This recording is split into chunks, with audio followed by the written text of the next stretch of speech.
Hello, good morning friends. Welcome to @NRM Wala channel.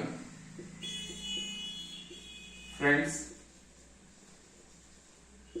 today we are going to discuss about the irrigation related terminology. So, irrigation, you can understand, irrigation it means that सिंचाई। Last video में हमने जो है बात की थी crop selection and land preparation. Are you clear? और आज जो बात करेंगे हम लोग वो होगा कि किस तरीके से हम लोग जो है क्रॉप को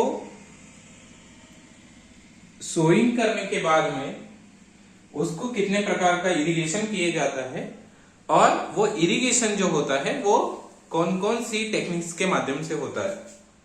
तो फ्रेंड्स, आज हम बात करेंगे इरिगेशन रिलेटेड। सो इरिगेशन आपने सुना होगा कि अलग अलग प्रकार के इरिगेशन होते हैं और इरिगेशन के सोर्स भी होते हैं।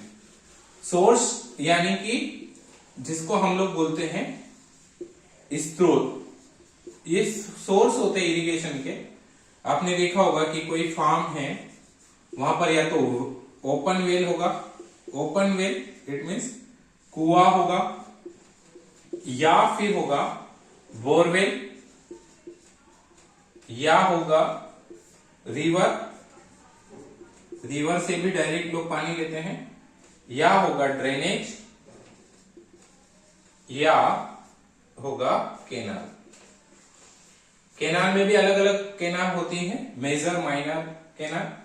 बोरवेल यानी कि आप इसका टर्मिनोलॉजी बोल सकते हैं कि ट्यूबवेल को हम जो है बोरवेल बोलते हैं।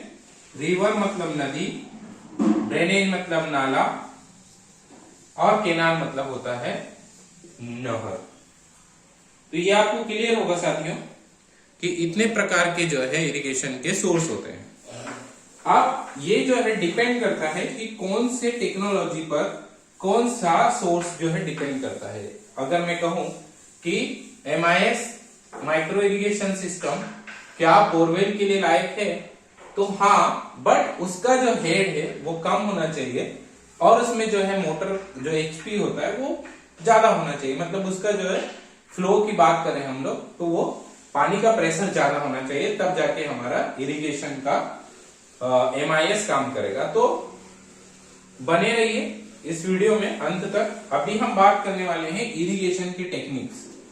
तो टेक्निक्स कितने प्रकार की होती है, तो आपने देखा होगा कि टेक्निक्स यानी तकनीकी, कितने प्रकार की तकनीकी होती है। तो सबसे पहले मैं आपको बताता हूं कि ज्यादातर लोग जो हैं फ्लड इरिगेशन करते हैं। इसका मतलब ये है कि जिसके खेत के आसपास पानी है, कुआं है या फिर नहर है, तो वो फ्लड इरिगेशन करते हैं। और फ्लड इरिगेशन को जो है ढलमा सिंचाई के नाम से जाना जाता है। ढलमा सिंचाई मतलब खुली सिंचाई बोल सकते हैं आप, दूसरा शब्द बोल सकते हैं खुली सिंचाई। इसके अलावा जो दूसरा होता है, लोग माइक्रो इरिगेशन सिस्टम से करते हैं, जिसको हम लोग स्प्रिंकलर बोलते हैं। और इसके अलावा जो है ड्रिप इरिगेशन होता है, जिसको टपक सिंचाई योजना कहते हैं। हर जगह अलग अलग इनकी इफिशियंसी होती है, हम इफिशियंसी पर भी बात करेंगे। ये ड्रिप इरिगेशन होता है। और इसके अलावा जो है आपका ड्रिप इरिगेशन रेन गन होता है, रेन पाइप होता है।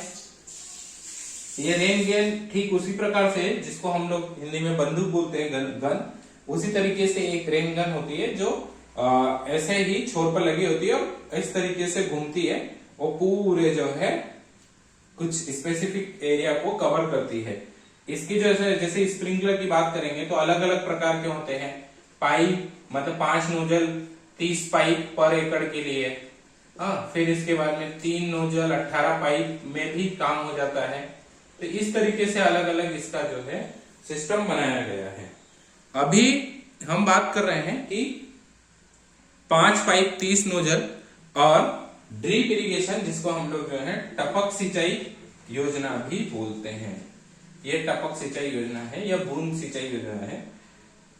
रेन पाइप आपने देखा होगा, एक रेन पाइप करके होता है, मतलब पाइप में जो है हमारे जो है पाइप के अंतर्गत ही जो है वो होल कर दिए जाते हैं और वो जो है होल के माध्यम से पानी गिरता है, जो हमारा ड्रेनेज या नाली बनी हुई है उसमें पानी जाता है।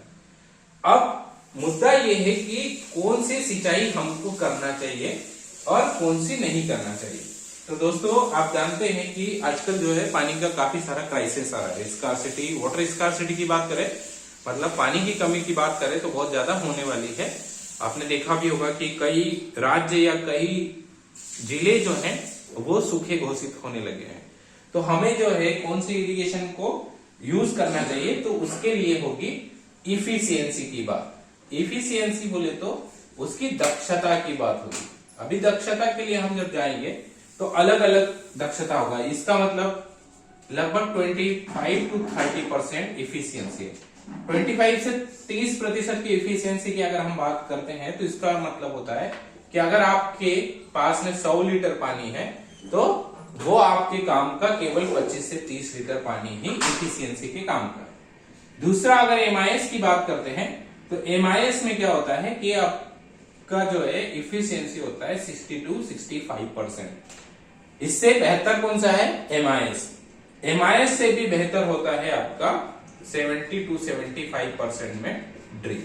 तो हमें कौन सी इरिगेशन करना चाहिए? तो हमें जो है ड्रिप इरिगेशन करना चाहिए। बट ज्यादातर मध्य प्रदेश की भी बात करें तो बहुत सारे ऐसे जिले, आप जैसे वेस्ट एमपी की बात करते हैं तो इसमें जो है ज्यादातर लोग पेडी और अलग अलग छोटी क्रॉप का यूज करते हैं, तो उसमें ड्रिप इरिगेशन जो है लगाना थोड़ा मुश्किल होता है। तो हम उसकी जगह जो है स्प्रिंकलर इरिगेशन का उपयोग कर सकते हैं। ये ड्रिप इरिगेशन हुआ।